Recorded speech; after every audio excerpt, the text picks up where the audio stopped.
Welcome to Power of Kindness on TALRadio. I am your host, Alie, and today my guest is the Deputy Executive Director at International Family Services, Elentia Marcha.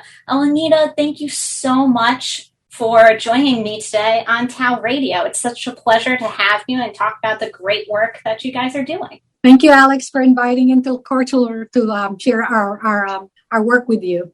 Absolutely. Now, for our listeners who do not know, Intercultural Family Services Incorporated, they are a nonprofit human services agency that serves the needs of families and children in the greater Philadelphia area. And your services are vast. There's a lot to get into. But if you don't mind, I'd love to start with the history of Intercultural because I was reading that story. I think that's a really cool place to start and give some context to our listeners, if you don't mind sharing. Not at all. I'd be glad to. We're actually over 40 years, of service right now. We started in 1979 during the time where there was a lot of what I would call Indo-Chinese refugees coming into the city of Philadelphia. It started at a church basement to begin with because we were looking for shelter, food, clothing, anything, interpreters for all what I would call the immigrants that need to be helped during that time. In about 1984, we converted into it used to be called Philadelphia Refugee Center because we were finding that the nucleus of the work that we do was helping a lot of people beyond the original scope. We opened it up to families in need in the city of Philadelphia, inclusive of anybody that's underserved, or has needs. So we incorporated ourselves as Intercultural Family Services Incorporated at that time to serve even more people and more families and more communities. And you're doing a lot to serve those communities. What are some of the programs that you guys are running? Yeah, I'd like to explain our programs as a continuum of care. And if you kind of picture with me two circles, one of the main circle is behavioral health. And then integrated with that is a second circle of case management.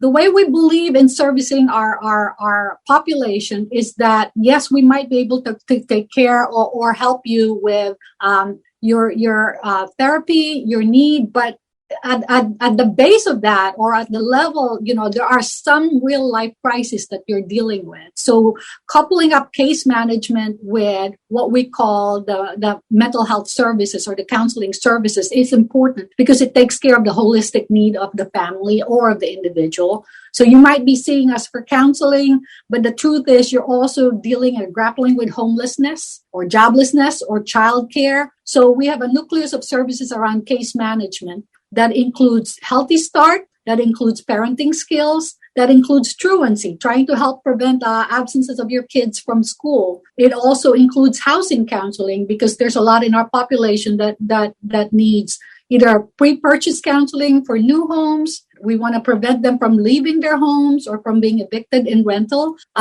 So we provide those services. And then that's the one, what we call the case management circle. And then in the behavioral health, we provide one-on-one counseling in our offices, or we go to the schools. We're in a catchment of about 12 to 15 schools in the city of Philadelphia, where we go to the schools to serve students that need the services according to the community behavioral health standards. And then above that, if it's a little bit more complicated, we have family functional therapy that provides a family service. We go to their homes and help the family set goals so that, whatever is the problem in the unit, the systemic problem can get. And then at the high end, we have the highest level of service that we do in behavioral health. It's called family-based mental health. This is helping what we call the at-risk kids. Say you're coming from a residential community back to your house, or we're preventing you from being put in a residential facility. We work with the whole unit 24/7, such that the whole family is helped to integrate some of the correct skills or the correct services to have a successful model for a family.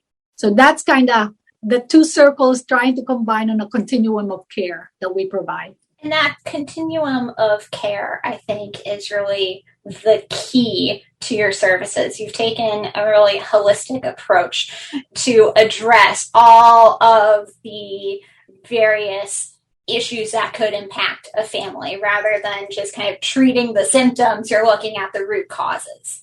Yes, agree. And sometimes they come in from one circle and then, our therapist would say, they need this additional services. So then it gets referred to, how about we talk about the resources that can help you? I'll connect you with this side. Or sometimes we're at the school trying to prevent, an elementary school child from being absent, and we find out there's problem in the home. So then we help with, talking to the family and see if there's some things on our behavioral health side that can help them. It's really kind of, our folks are all passionate about what else, what else can we do to really kind of symptomatically help improve their lives. It's fun that way, just to really listen and to hone in. It's an achievement for every one of us here. Yes, definitely. I think the interconnection that you have between all of your programs is something that I know us at Touch Life, we are trying to look at the different ways that all of our pieces kind of intersect. And it's very encouraging for us to talk to organizations like yourself who have figured out that connection, how to work across all of these different fields in order to find the source of issues and then rectify them. It's fantastic. Thank you. Yeah, we feel the same way.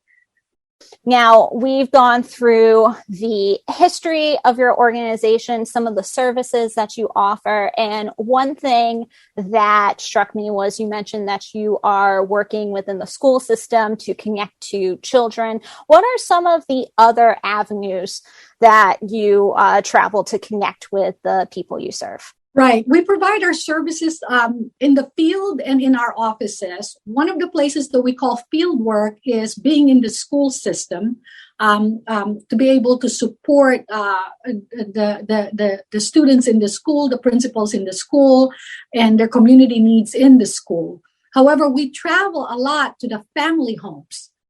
We call it mobile therapy or mobile services, where we knock on, homes and ask the parents, is there something we can do for them or the family, sometimes to do preventive work. A lot of the times, really, if we can prevent, that's the first place to be. Sometimes, though, when we do those calls, it's really more, there is an imminent need, more urgent, and we need to help. We also go into the communities, places, not in the home, especially during COVID, coming into the home, sometimes our members, we call them members, not clients, not patients. Our members need a face-to-face, and we need to provide a face-to-place. And sometimes the safe places that we've been are in the community because they need that kind of support. So we extend ourselves in different avenues, and that's just where. In terms of who we serve all stages. We serve healthy mothers with their infants.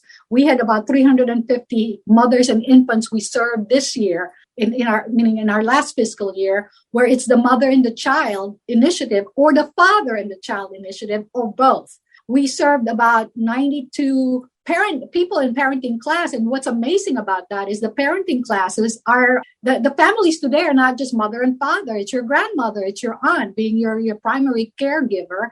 And we have a lot of folks from the Asian community that are what I would call the grandparents that are in the home, sort of trying to get their parenting skills. And it's a fun, it's a 12-week class where they graduate with a blue cap and everything. And the kids are with them when they graduate. So that's another way of us trying to do the outreach and telling them, if it matters to you, it matters to us. If it's a pain point for you, that means it's real, and we're gonna help you out.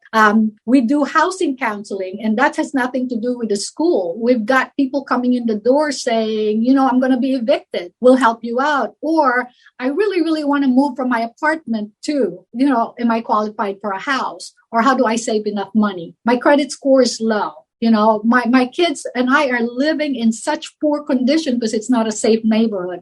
I want a goal to move in a better neighborhood. We help those. So these are life life issues or life events that trigger some need that they come in here or now Zoom with us to kind of understand what options they have. So basically, wherever you need us, we will be knocking. There's a great amount of need that we have in the school. But that's to say that that's how we fan out, because the principals will sort of tell us what's going on. Or during a parent meeting or a pizza party we sponsor, or an ice cream, Sunday we sponsor, things come out and we take note of that and we look for those resources. One thing we don't do in our organization is legal aid, for example, because we're not gated for that. However, our community partners in Philadelphia Legal Aid helps us with those. So anything our tentacles can hear, we sort of kind of put our ear to the ground and help them and meet them where their needs are. It's such a wonderful thing to hear. On previous episodes of the show, I've spoken to principals and school officials regarding McKinney-Vento programs and the ways that they kind of utilize the school as a central location in the community to then connect to students and then their families to address various things that might be keeping children from school.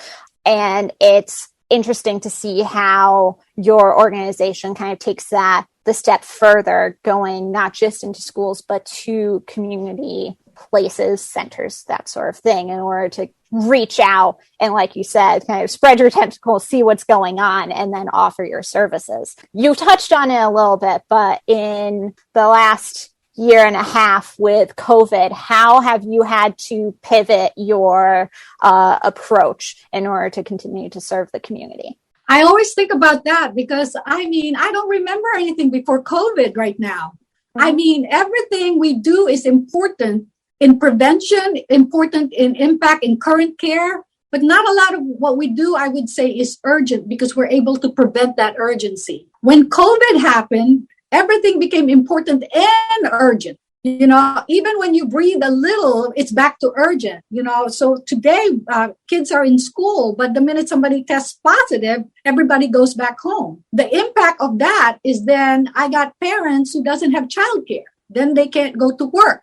There's so much what I would call down the line or, a relay that has an impact. And therefore, the level of calls we get to help resolve some of that impact is important. These are things that we didn't see before the pandemic, that parents have to stay home, or that I've got 5 kids and they're all online and I only have one desk and one area, or they're studying in their bunk bed, or there's not a dishwasher in the house, to even help cycle what they're doing, or the cleaning supplies, just to have a place where they can feel like, okay, this is the same place we are this morning. So little things like that became even more, our emergency funds, we used to use it for, they need winter clothes.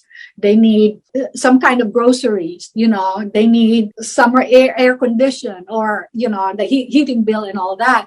Well, the emergency funds end up being technology. The emergency fund became, how do we set you up with the internet? How do we get your computer to you? How do we allow you to sign things online? How do we get your immunization card? How do we teach you this? How do we knock on your door and you feel safe about it? How do we provide you pandemic, PPE products? How do we maintain the social distance and us still be able to support what you need? Many times we would deliver things in a basket and leave it outside and, talk FaceTime and just say, this is what you're getting. So there's a lot of that imminent, can you please bail me out or help me out?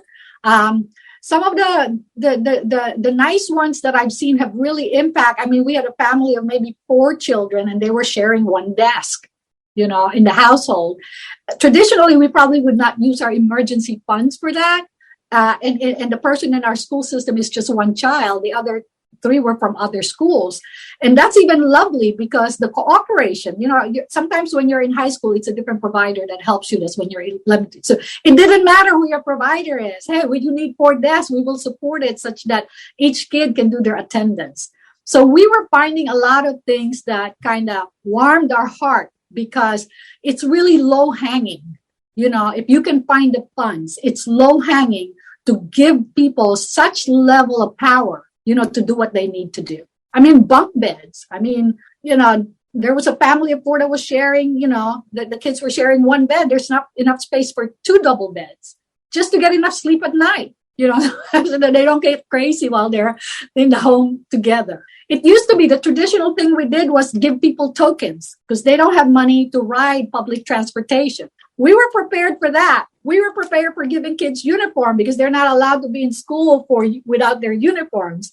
None of that mattered. Completely like, oh, wait, it's not what, it's just like, what do we do now? It's just, and you have to be so resilient in trying to figure it out quickly. And we are just so glad, just like your organization, TAL organization, that you are able to adapt in the moment for what is needed. So we were very happy to know that we could still be very helpful or relevant, to our members. I think a silver lining that has come out of the COVID pandemic is having conversations with people like you, with other organizations, how nonprofits and communities have been able to make that pivot and adjust so quickly too, especially since even as jobs got harder and you had to change the way that you provide services, the need increased. And I imagine, especially with the type of work that you guys are doing involving the family unit students,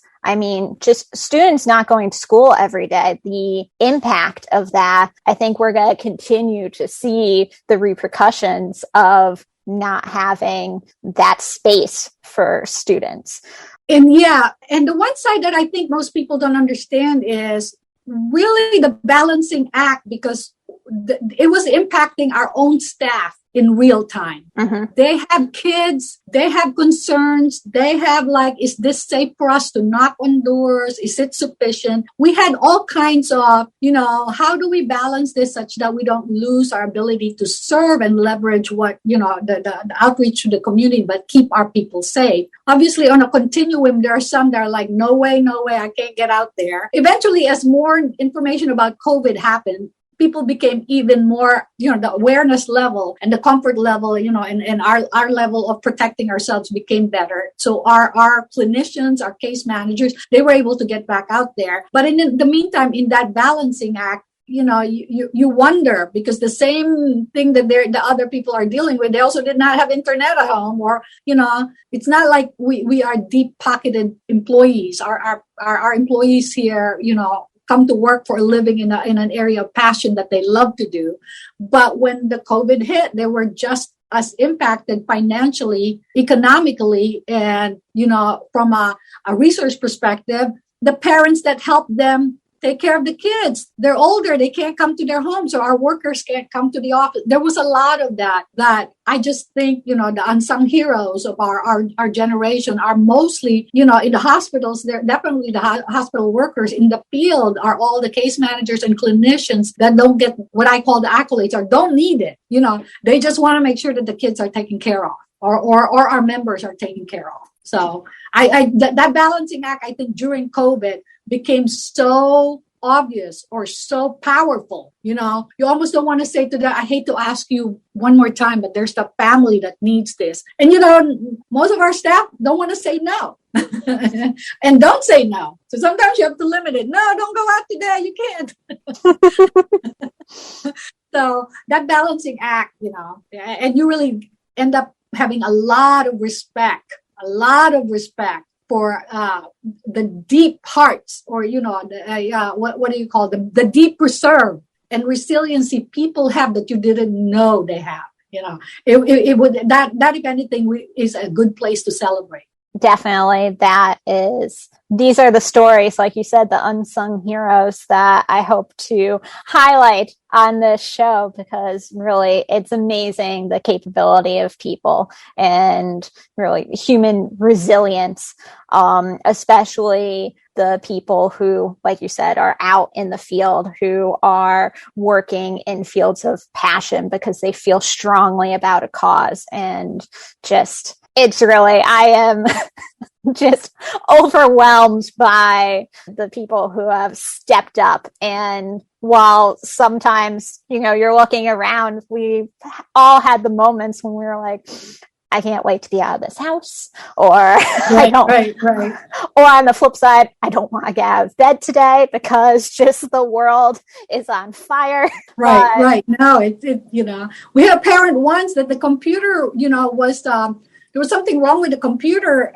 but the parent was extreme, and therefore the kid could not attend the school, and the parent was extremely scared of going out there, to bring it to the place that would fix it. So you can go back and forth and say you have to do it or all that. Or sometimes our unsung hero will just say, don't worry about it, I'll come pick it up.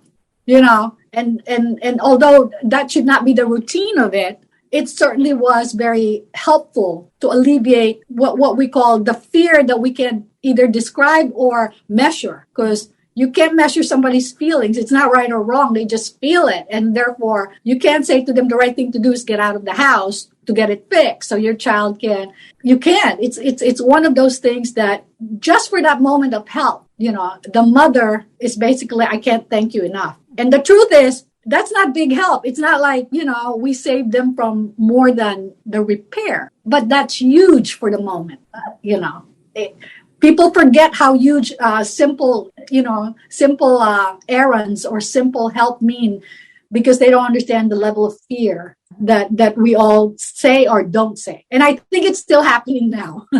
Yeah. We have been talking about the services that your organization provides. We've talked about the pivots that have had to be made and the adjustments during COVID. And we've talked about the unsung heroes who came to work every day as things were changing, as they were dealing with the anxieties and the real issues around us during the COVID pandemic. And yet they stepped up to make a difference.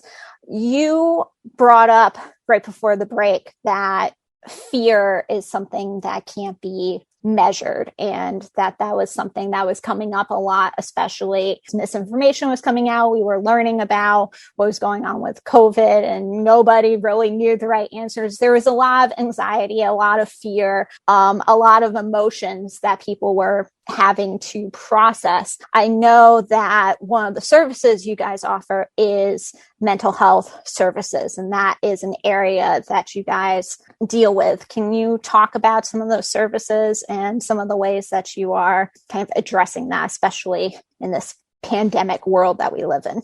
Yeah, one of the blessing in disguise, I think, that might have resulted as a solution during this time of COVID is the population embracing telehealth. Whether it's in the hospital where you can now see your doctor through, a video conference call, or the advent of Zoom, so to make people more comfortable. Our mental health services was one of those areas that, from a provider perspective or the government perspective, it was very traditional. You got to be seen in place. So you got to come to the office, or we got to provide you services face to the place at your home. When telehealth happened, when COVID happened, everybody scrambled to say, we have more people in need, but we don't know how. What's the right channel, what the right medium is.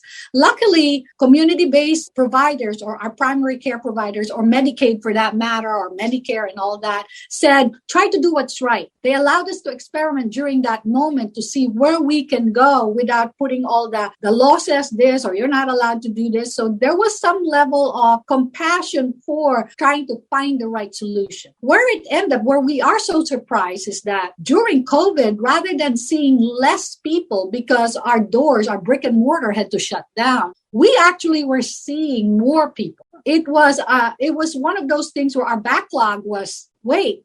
And people that used to not, be seen were basically knocking on the door saying, I need to talk to somebody. Last year around October, we did a mental health day on our parking lot. And there's an assessment question that you ask people. And it's about Depression Day, meaning the stigma. The word depression is, I think it's a Depression Health Day. I forget what that exact national title for it is. But the word depression was pretty much, thrown out there to see if it will allow people to come in. Would they feel like, I don't want to be, associated with somebody depressed and all that? No, our parking lot, had a steady traffic. Of course, we were taking their temperature. We were doing all that kind, but we were spaced out enough in the parking lot. And we had a lot of people take what I would call an assessment to just see where they are. And it was a good place too, because if we felt that they needed help, we encouraged them to come back.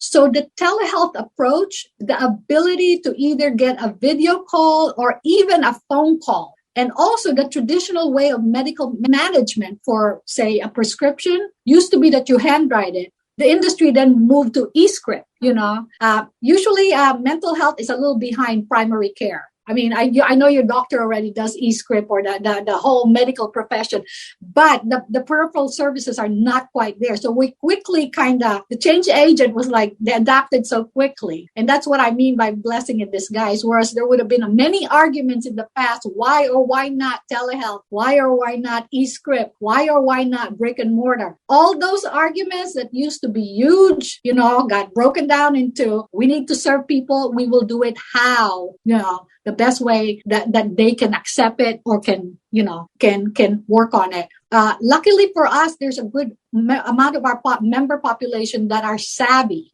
with the internet. But I'm just wanting to remind you that there's a lot of people that are not. We call them the haves versus the have-nots. We've got older citizens that are scared because, what do you mean Zoom? I don't know what that means, but I need your help. So we were still going out, and servicing them directly as best as we can. Home for the aged, how do you serve senior citizens under that? We were not allowed to go in there. We were not allowed, and they don't understand Zoom as much. So the government or Medicaid allowing telephone conversation, even though in the past that would not have been allowed, is again another way of all of us working together, to really kind of say, let's focus on the need and remove any other, noises is what we call. Okay, when the noises are gone, what is it that will serve, the member? What is it that is the right thing to do? So if there is a blessing in disguise, I would say around the COVID is that the creating the imminence or the urgency to serve in creative ways that really dumps down the noises of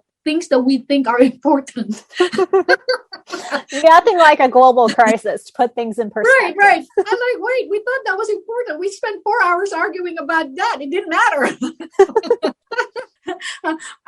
So I was pleasantly surprised, because it didn't stop people from asking for help. People that were seen, and again, anxiety, depression, doubt, when will we come out of this? Or basically, I've had enough. People coming to they think they've had enough. So just an open forum to kind of say, you're not alone. Just an open forum to say, we hear you. Just an open forum to say, yeah, talk about it. What's your circumstances?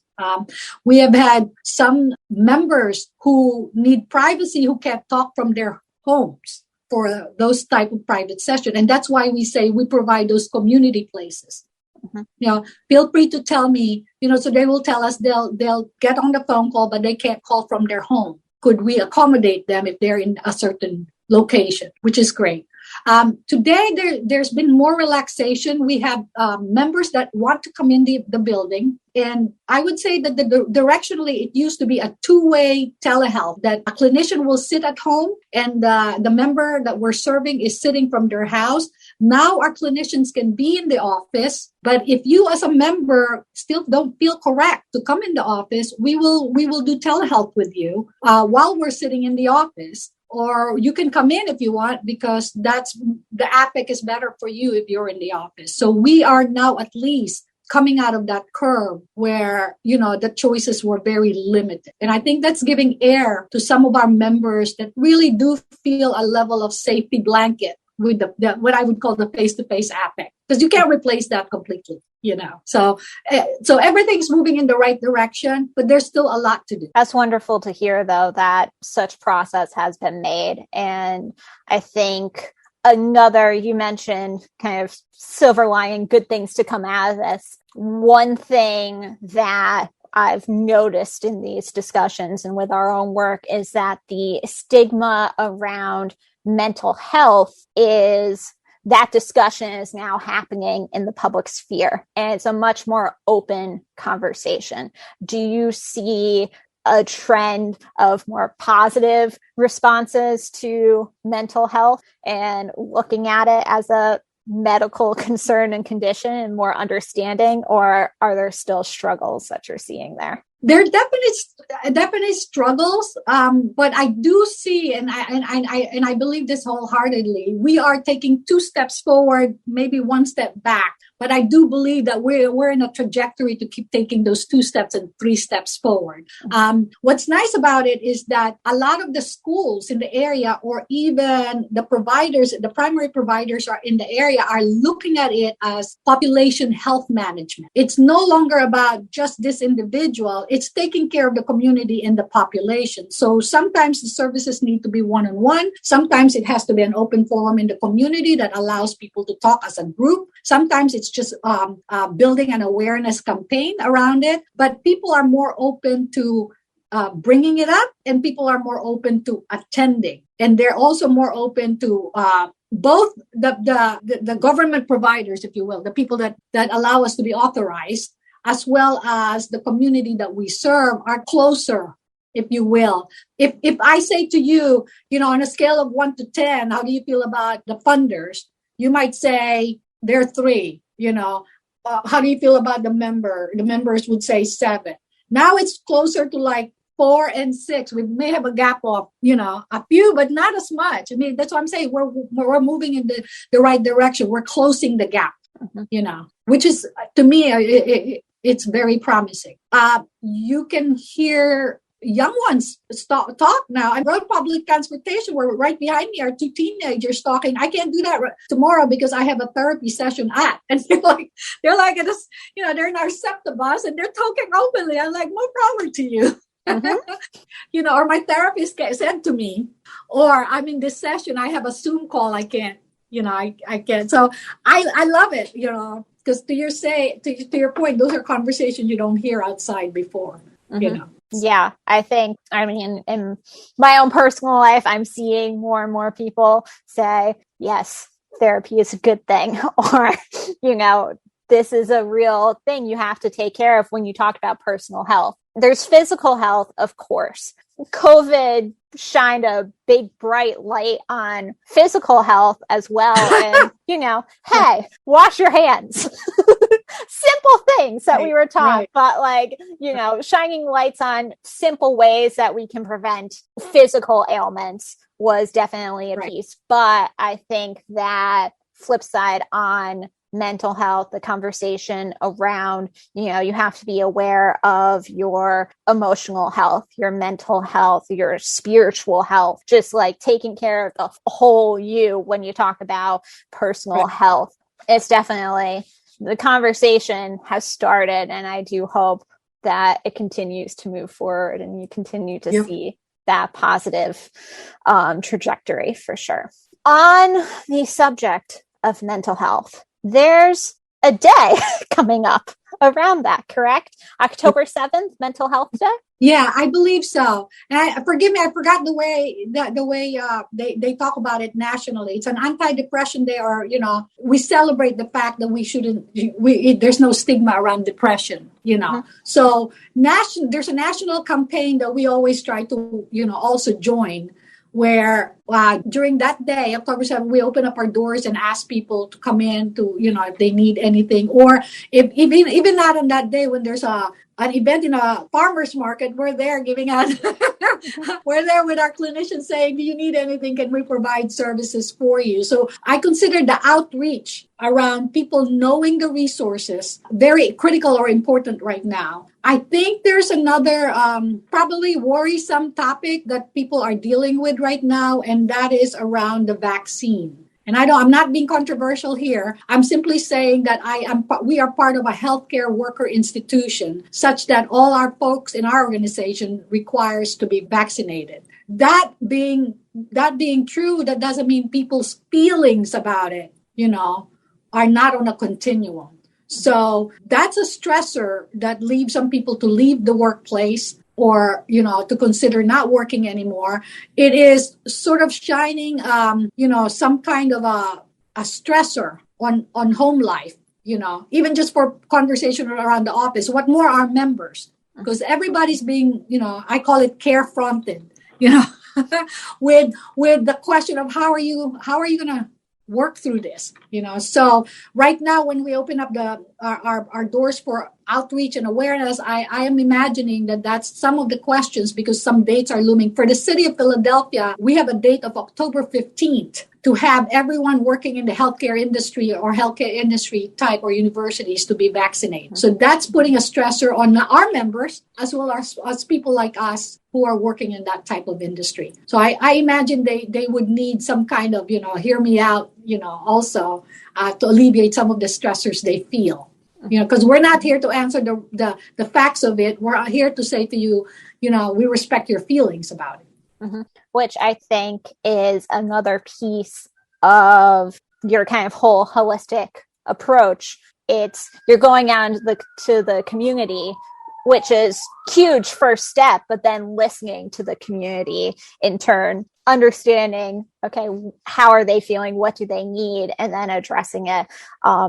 It kind of brings everything full circle. Right. The interesting thing for us is that whatever our members are dealing with, our folks are also dealing with. So it's really not that it's not a them and us. It's both. It's both and, you're dealing with it and we're dealing with it. Not they're dealing with it. I don't know how they feel. So the magic for us is that, we can relate. The magic for us is that that's your problem, not our problem. We are in this together. As a matter of fact, I can tell you a thing or two. Let's have coffee together. Because you too, that's happening to you too. So it's kind of, it's very real for everybody, and it puts humility on the map, because it doesn't matter what socioeconomic or financial situation, this is raw for everybody, and there's a sense of, we need to sort it out together. That togetherness is definitely something that we're seeing more and more. And that is something that I admire about your mission. You talk about inclusivity and empowerment and recognizing differences in culture, being respectful of cultures, respectful of differences in languages, but also that at the end of the day, we're all human. And like you said, you're going through that. I'm going through that too. Let's talk about it and let's find that common ground.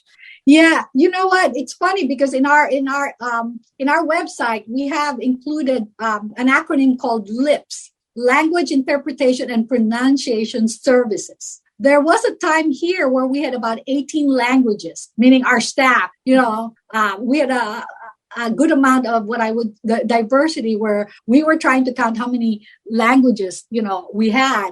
And we were offering those language, interpretation and more so pronunciation services to the community. I was laughing about that because I'm also not originally from born in the USA. I'm originally from the Philippines, so I have an accent as well. But when I look about our diversity, the population that we serve right now, our mix is about 68% African American, about 8% Asian in the population that we serve, 7% Hispanic, about 5% Caucasian. But here's the thing that I've been noticing about our trend. There's 12% that are what we're calling multi-ethnic. More and more people are defining themselves as, a blend of a few, ethnicity, which is great. But if you purely look at our statistics, a long time ago, in the beginning of 40 years, it might have said 80% African American and 20% this. As the world is starting to shine on true diversity, then you're starting to see, and people are telling us what their ethnic background or their preference in what they're recognized.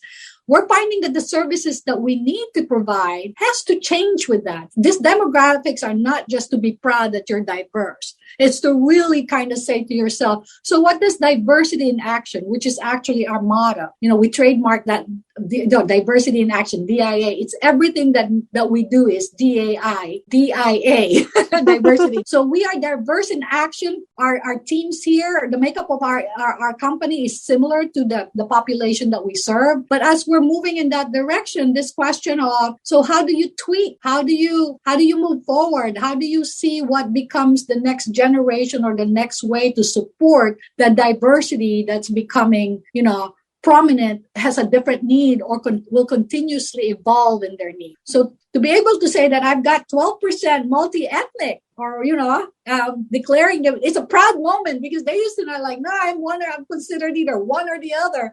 I used to have kids tell me, well, if I have African-American in my blood, even if I'm Caucasian, I'm considered African-American. That's how I have to score myself. I'm like, well, so it doesn't identify them as who they are. Mm-hmm. So directionally, that diversity in action to me is a living, breathing thing that we need to continue to kind of watch. It's not that we've achieved it. Our past laurels is we've achieved it. Now we can rest. It's not a halo we can put on ourselves because we have to continue to work with what's today. But we're very proud of it. No, that's fantastic. And I love that diversity in action because these are the topics that are coming up more and more. People need to feel seen and services need to be able to provide for the needs of today. And you're seeing it more and more. You're seeing it with COVID, but you're also seeing it as the world changes, as we become more diverse just as a country as a whole. Yeah, I mean, right. I love in elementary school when they talk about American history and it's, the melting pot of culture and everything. And, you have the School of Rock song all about it. And it's something that, is raised up, but then in practice, it's not something that you see. And it's something that this country has had to deal with and will continue to have to address. Right. And I think that the conversation around it, the fact that, like you said, it's an ongoing process. It's not, well, we have diversity, so we've completed our job. It's, okay, what does that mean? And now how do we serve that community? Yeah, and the cultural differences and those that are evolving right now, we don't even understand it yet. Like I'm a different generation, so I'm like trying to get with it with the young one. And some of the words they use, I'm like, I hear some words, I'm like, okay, you got to explain that one to me now. But I've learned one word in the past where when I was growing up in the School of Business, that we used to use the word assimilate, which means that you bring yourself to how the corporate is doing it. Whereas the modern way that I've learned to understand is acculturate. Whereas I learn your culture, you learn my culture. Maybe somewhere along the way, this common learning and common bonding will get us to a place of mutual respect rather than say my way is your way. So we are always trying to acculturate, and to kind of make sure it's a fair, a fair playing field, where one is not where we need to be because you said so. Mm-hmm.